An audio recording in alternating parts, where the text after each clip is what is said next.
Well, good evening, everyone. Thank you for having me. I hope everyone can hear me. How to respond to a lot of this. First of all, on the bar, you said you admitted yourself that the bar had been set quite high. I would suggest, though, that the burden of proof is on the proposer rather than on us. It quite clearly says Islam is a religion of peace. I suggest you prove it.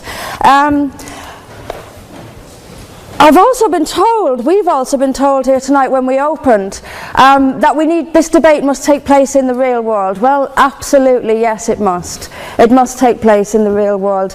And I will describe what Islam is doing in the real world.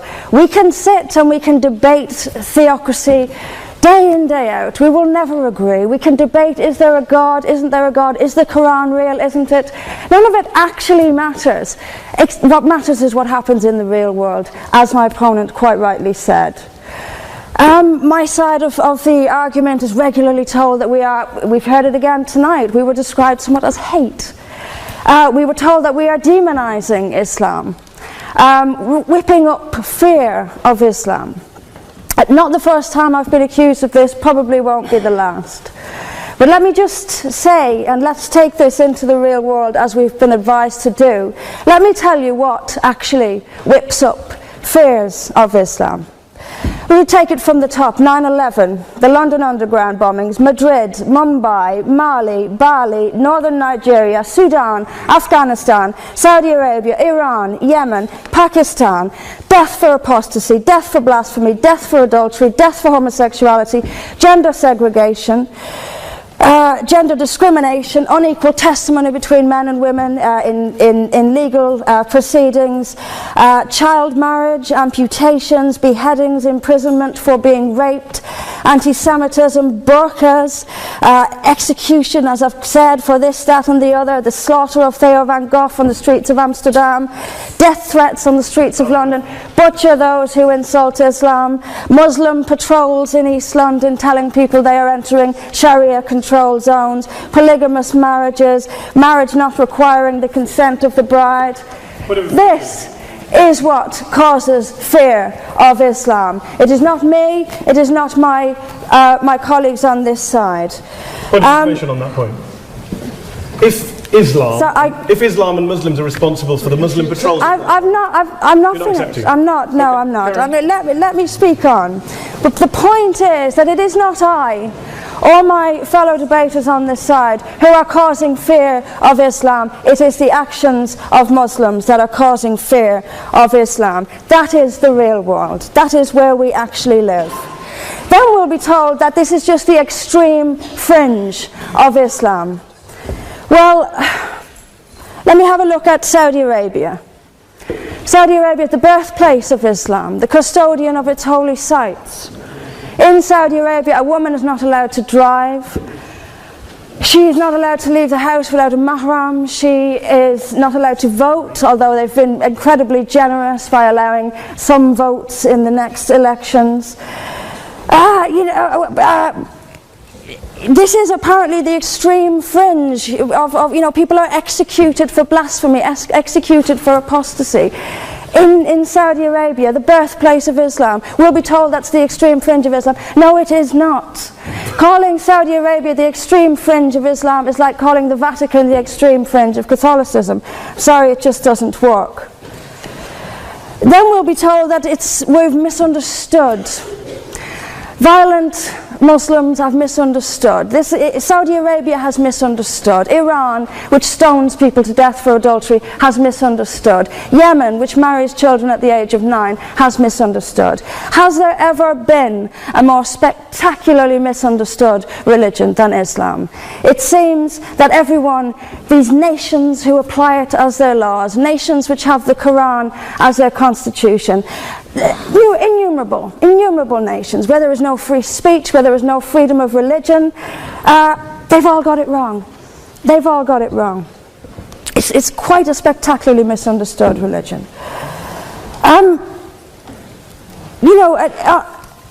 There's just so much. I'm constantly told as well that I need to respect Islam. I'm never quite given a good enough reason why.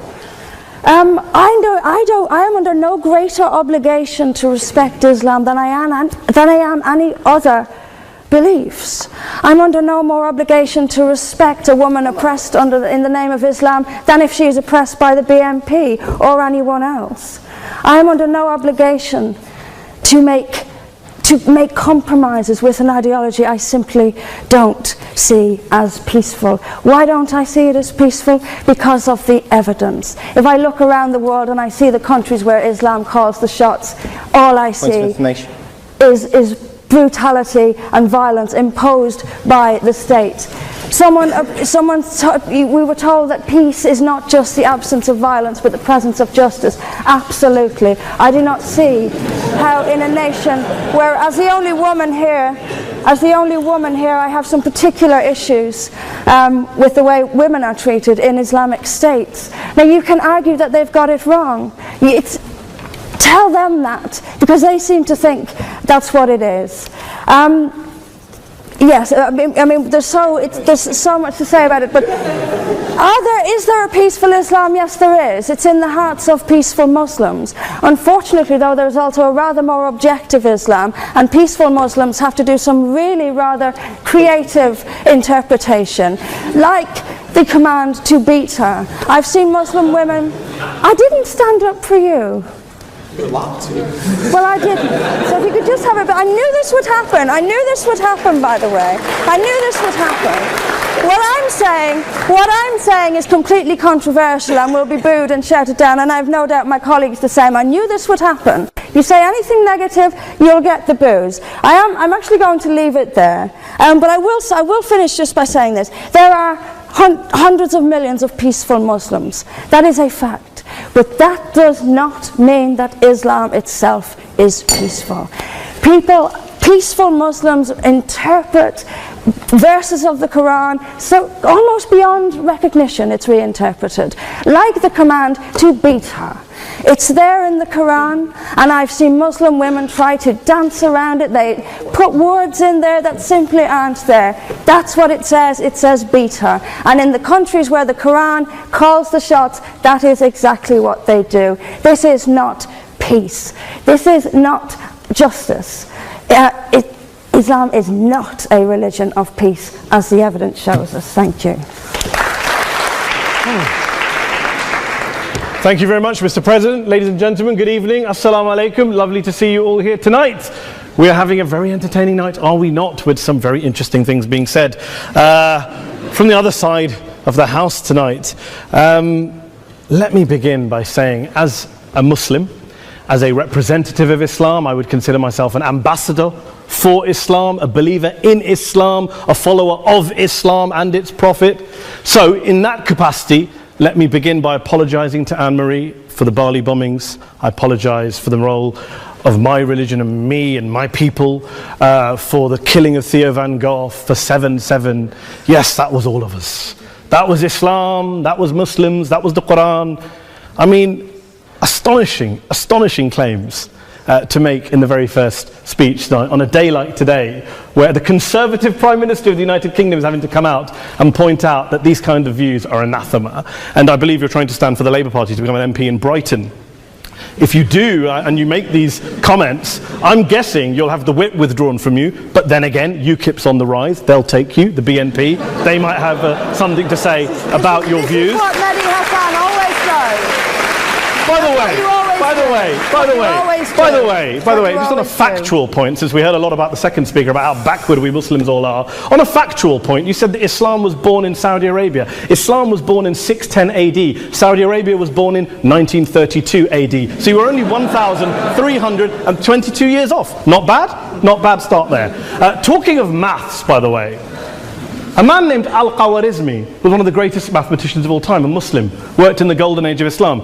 He's the guy who came up with not just algebra, but algorithms. Without algorithms, you wouldn't have laptops. Without laptops, Daniel Johnson tonight wouldn't have been able to print out his speech in which he came to berate us Muslims for holding back the advance and intellectual achievements of the West, which all happened without any contribution from anyone else other than the Judeo-Christian people of Europe. In fact, Daniel David Levering, the author of the Pulitzer Prize-winning historian and author of The Golden Crucible, points out that there would be no Renaissance, there would be no Reformation in Europe without the role played by Ibn Sina and Ibn Rushd and some of the great Muslim theologians, philosophers, scientists in bringing Greek texts to Europe. As for this being our university, I will leave that to the imagination as to who is our and who is there. I studied here too. An astonishing set of speeches so far making this case tonight. A mixture of just cherry-picked quotes, facts and figures, self-serving, selective, a farrago of distortions, misrepresentations, misinterpretations, misquotations. Daniel talked about my article in the New Statesman, which got me a lot of flack, where I talked about the anti-Semitism that is prevalent in some parts of the Muslim community, which indeed it is. Of course, I didn't say in that piece that it was caused by the religion of Islam. In fact, modern anti-Semitism in the Middle East was imported from, finish the sentence, Christian, Judeo-Christian Europe, where I believe some certainly bad things happened to the Jewish people. In fact, Tom Friedman, Jewish-American columnist in the New York Times, told me in this very chamber last week that he believed, had Muslims been running Europe in the 1940s, 6 million extra Jews would still be alive today. So I'm not going to take lessons in anti-Semitism from someone who's here to defend the Judeo-Christian values of a continent that murdered 6 million Jews. Moving swiftly on. Yes. Absolutely. Well, I'm about to make that point. No, I'm about to make that point. You're right. I agree with you. I agree with you 110%. That is my point. I don't think Europe is evil or bad. I'm a very proud European. I don't want to judge Europe on that basis, but if we're going to play this gutter game where we pull out the Bali bombing and we pull out examples of anti-Semitism in the Islamic community, then of course I'm going to come back and say, well, hold on. I mean, look, let's be very clear. Daniel here was a last-minute replacement for Douglas Murray, who had to pull out. And Douglas and I have a well-documented differences, but to be fair to Douglas, as to be fair to Anne-Marie and to Peter, atheists. Atheists see all religions as evil, violent, threatening. What the problem I have with Daniel's speech is that Daniel comes here to run this robust defense of Christianity, forgetting that his fellow Christians, people who said they were acting in the name of Jesus, gave us the Crusades, the Spanish Inquisition, the anti-Jewish pogroms, European colonialism in Africa and Asia, the Lord's Resistance Army in Uganda, not to mention countless arson and bomb attacks on abortion clinics in the United States of America to this very day. I would like a little bit of humility from Daniel first before he begins lecturing other communities and other faiths on violence, terror and intolerance. But, no thank you. Some water. But I would say this, to address the gentleman's very valid point here, I'm not going to play that game. I don't actually believe that Christianity is a religion of violence and hate because of what the LRA does in Uganda or what Crusaders did to Jews and Muslims in Jerusalem when they took back the city in the 12th or 13th or whatever century it was. I believe that Christianity, like Islam, like pretty much every mainstream religion, is based on love and compassion and faith. I do follow a religion in which 113 out of the 114 chapters of the Quran begins by introducing the God of Islam as a God of mercy and compassion. I would not have it any other way. I don't follow a religion which introduces my God to me as a God of war, as some kind of Greek God of wrath, as a God of hate and injustice. Not at all. As Adam pointed out, you go through the Quran and you see the mercy and the love and the justice. And yes, you have verses that refer to warfare and violence. Of course it does. This is not a motion about pacifism. I'm not here to argue that Islam is a pacifistic faith. It is not. Islam allows military action, violence in certain limited contexts. And yes, a minority of Muslims do take it out of that context. But is it religious? We talked about Woolwich. Daniel and Anne-Marie have suggested that it's definitely religion that's behind all of this. Well, actually, what I find so amusing tonight is we're having a debate about Islam, and the opposition tonight have come forward. We have a graduate in law, a graduate in modern history, a graduate in chemistry, and you know, I admire all of their intellects and their abilities, but we don't have anyone who's actually an expert on Islam, a scholar of Islam, a historian of Islam, a speaker of Arabic, even a terrorism expert or a security expert or a pollster, let alone to talk about what Muslims believe or think. Instead, we have people coming here, putting forward these views, putting forward these sweeping opinions. Listen to Professor Robert Pape of the University of Chicago, one of America's leading terrorism experts who, unlike our esteemed opposition tonight, studied every single case of suicide terrorism between 1980 and 2005, 315 cases in total. And he concluded, and I quote, "There is little connection between suicide terrorism and Islamic fundamentalism or any of the world's religions. Rather, what nearly all suicide terrorist attacks have in common is a specific secular and strategic goal to compel modern democracies to withdraw military forces from territory that the terrorists consider to be their homeland." And the irony is, when we talk about terrorism, the irony is that the opposition and the Muslim terrorists, the Al-Qaeda types, actually have one thing in common. Because they both believe that Islam is a warlike, violent religion. They both agree on that. They have everything in common. Osama bin Laden would be nodding along to everything he's heard tonight from the opposition side. He agrees with them. The problem is that mainstream Muslims don't. The majority of Muslims around the world don't. In fact, a gentleman here started quoting all sorts of polls. Gallup carried out the biggest poll of Muslims around the world, of 50,000 Muslims in 35 countries. 93% of Muslims rejected 9/11 and suicide attacks. And of the 7% who didn't, they all, when polled and focus grouped, cited political reasons for their support for violence, not religious reasons. And as for Islamic scholars and what they say, well, Daniel talks about our University of Oxford. We'll go down to Oxford's Centre for Islamic Studies, get hold of a man named Sheikh Afifi al-Akiti, who is a massively well-credentialed and well-respected Islamic scholar, who has studied across the world, who in the days after 7/7 published a fatwa denouncing terrorism in the name of Islam, calling for the protection of all non-combatants at all times, and describing suicide bombings as an innovation with no basis in Islamic law. Go and listen to Sheikh Tahir al-Qadri, one of Pakistan's most famous Islamic scholars, who published a 600-page fatwa condemning the killing of all innocents and all suicide bombings unconditionally without any ifs or buts. There's nothing new here. This is mainstream Islam, mainstream scholarship, which has said this for years. You don't go out and kill people willy-nilly in the high street or anywhere else, on a bus or a mall, based on verses of the Quran that you cherry-pick without any context, any understanding, any interpretation, or any commentary. Point of information. Please. Well, it doesn't happen apparently. I didn't say it doesn't happen at all. I never said it didn't happen. I don't blame Islam. Yes, it's a very good point. And a lot of us are campaigning against that. And we're campaigning against it in the name of Islam. We're campaigning against it in the name of various interpretations of Islam. Anne-Marie comes and scares us with her talk of Sharia law. I would like to see the book of Sharia law. It doesn't exist. People argue over what Sharia law is. And you empower the extremists by saying there is only one version. You empower them all. I don't believe you took any interruptions, Anne-Marie, so I think you should stay there for a moment. Several countries. Here's what we're dealing with. Here's what we're dealing with. We are dealing, I took your point. Here we are dealing with a 1400-year-old global religion, followed by 1.6 billion people in every corner of the world, a quarter of humanity, of all backgrounds, cultures, ethnicities. And yet the opposition tonight wants to generalize, stereotype, smear in order to desperately win this debate. And here's my question, if we're going to generalize and smear. If, okay, people say yesterday's bombers, and we've got to be careful, there's a trial going on, were yesterday's attackers, motivated by Islam? Big debate. I don't believe they were. Let's say they were. Let's say Faisal Shahzad, the Times Square bomber, was motivated by Islam. Let's assume, for sake of argument, that Richard Reeves, the shoe bomber, was motivated by Islam. If Islam is responsible for these killings, if Islam is what is motivating these people, and Islam is therefore not a religion of peace, a religion of war, then ask yourself this question: why aren't the rest of us doing it? Why is it such a tiny minority of Muslims are interpreting their religion in the way that the opposition claim they are? Let's assume there are 16,000 suicide bombers in the world. There aren't. Let's assume there are for the sake of argument. That's 0.001% of the Muslim population globally. What about the other 99.99% of Muslims who the opposition tonight either ignore or smear? The reality is that the rest of us aren't blowing ourselves up tonight. The reality is that the opposition came here tonight not worried about the fact that me and Adam might pull open our jackets and blow ourselves up tonight because we're followers of a warlike warrior religion which wants to take over Europe and Daniel's university. The issue is this.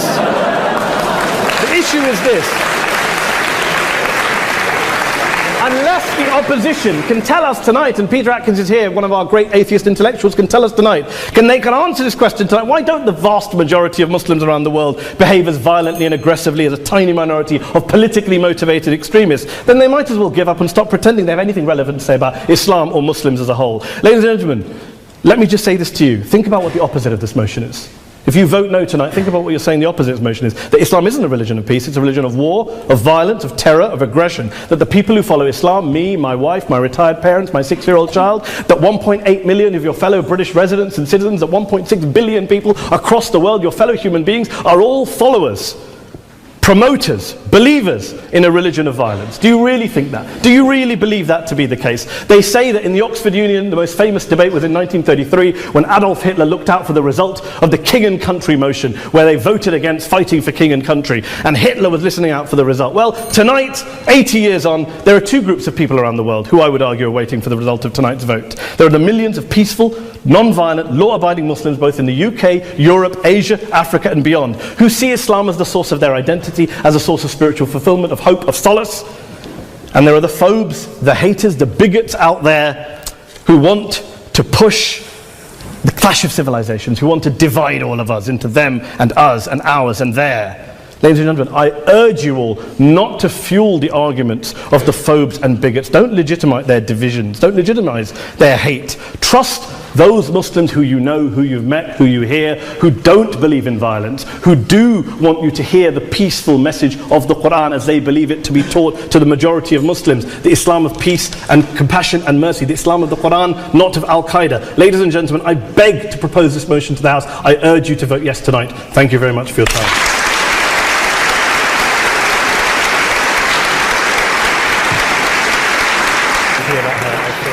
In it, as good men will find anywhere.